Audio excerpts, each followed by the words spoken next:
satisfying that after Yeah, it was for our players. They put in huge effort into today's game, and if you come out the wrong side of the scoreboard, it can be very disappointing, devastating, especially when you're doing it at home. So the opposite is the feeling. We ground out that win, especially in the last 20 minutes. Just did enough to get ahead and stay ahead, and it was a great feeling at the end that we got the win. you always have those substitutions in mind that just gave you that momentum at the right time? Well, you always look at a bench and think that they're going to play well. To give them an opportunity is first in your mind. Then you look at the players who are playing and you think, well, he's doing really well. Why would you take him off? We'd kept our minds open to someone like Dave Denton and Ali Price coming on in that last 20, and through the carrying and through the pace that Ali can play at, we felt that would help us, and it did today. Can you go through the thought process of shifting Greg to fly half? Yeah, well, getting Ali on. Greg, we didn't want to take him off because his goal kicking was outstanding. He's a very good 10. He jogged through a few plays in the car park this morning as preparation, so I'm sure that was enough prep for him. And it was a change we felt we needed to keep going at the French, and to also have Greg, who was playing well and who was leading well and was kicking well, still on the field. Gregor, you changed the way you were playing after Greg came on a standoff, and you getting very, very narrow, driving forwards, and it was changed at that point. Was that always the plan? No, I think we were more direct in the second half in general. I think maybe because of the nature of the game, there's so much phase play in that first half that maybe the bodies on both teams were a bit tired. That was maybe why we didn't go as wide, but certainly we were getting more rewards with us being direct. So the forwards carrying strong were causing the French defensive line just to be dented a little bit, and then with them still competing, they made some errors around that area and we got the penalties. John, about confidence against the side, you can win it, you can ride out a win without having to score tries. Is that something you'd agree with? Yeah, well, we got 2 tries, so if we hadn't scored them, we wouldn't have won. And sometimes when you get into opposition 22 and there's penalty around the breakdown, there's nothing much you can do other than take that penalty and kick it over. France are an excellent defensive team. I thought they showed in the first half what an outstanding attacking team they are as well. They're a really good side, and rightly we were trailing in the first half because they scored a couple of cracking tries.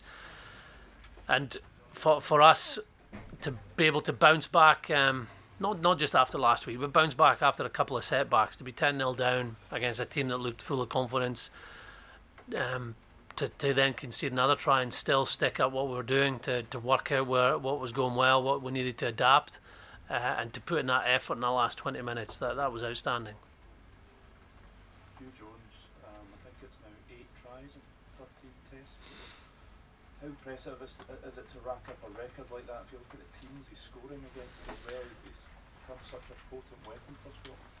He has, and I thought he played his best game for a while. I think he played really well in November. He's worked hard to get back into that form that he was in November. I thought he played well last week, but today took up another couple of levels. He was looking to get on ball. He was strong in the contact area, and obviously a brilliant finish. Almost scored another one in the second half. So that's great. We know the strengths of our team are across the 15, but we want to see players like Stewart, who I thought had a really good game, the back 3, and Hugh getting on ball as much as possible. Gregor, Greg Laidlaw came back in, and you talked about his kicking, but his options were also fantastic. I mean, how would you sum up his game? Yeah, he played well. I think you probably don't pick up a lot of what Greg does outside of just his passing and his kicking, and that's managing the team, coming in at points when we've conceded tries to help John, and you could tell there that Greg and Ryan Wilson had an influence on the team in the way they responded to errors.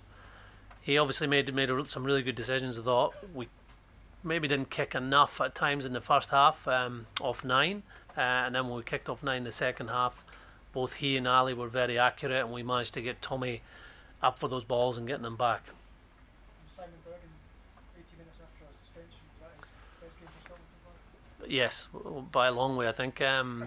Given the opposition, given the set piece pressure that France were trying to put on us, we did really well. We looked stronger as the game went on in the scrum.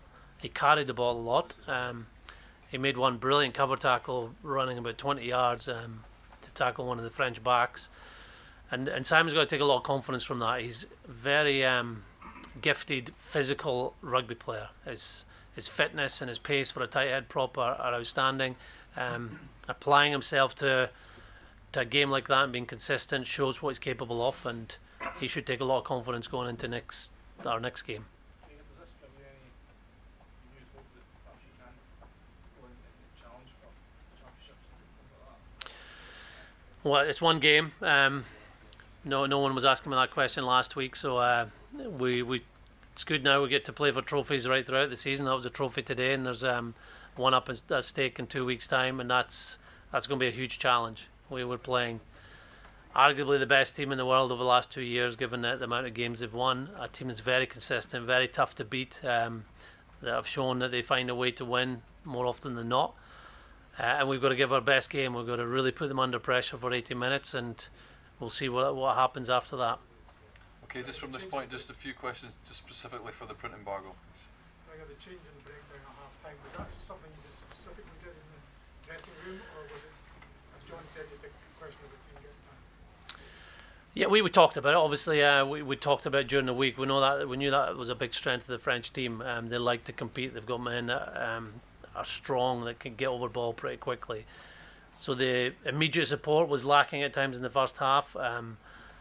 Sometimes the ball carrier winning that collision helps, and I think that was the difference in the second half. That suddenly we weren't getting knocked out the gain line on 2 or 3 occasions. We were getting beyond, and as France were trying to compete, maybe they were not coming in a legal area, and that's why we're getting the penalties. But there was a increased acceleration into those contacts to make sure that they didn't have any chance of winning ball. Gregor, are you concerned about Finn's form at the moment? No, look, Finn made a few errors, and I'm sure he'll be working hard to make sure that things like kicking penalties to touch and just kicking decisions, he's doing them better in training under pressure. He'll be under even more pressure in 2 weeks' time against England, who've got a very good defence. But Finn did a few really good things today. Helped release Stewart on a couple of occasions, and obviously was a part of a good attacking play. But yeah, we know Finn can play much better. How important was it for you today to show that you can win a game in the trenches and not just go from side to side? Well, I think it's important to show that we have a forward pack that can go up against the best packs in the world. So we had to defend the line-up maul in the last minute of the game. Where France know that if they get the score there, they can probably win the game, and it was huge effort from our pack to make right decisions to put their weight into that defence. We had to do very well in the scrum against an excellent scrummaging team. So we can take a lot of confidence from that. There's going to be big packs that will play in the next remaining games, but we have to improve. Like that was okay today. It was a really good win. Finding a way to win was good.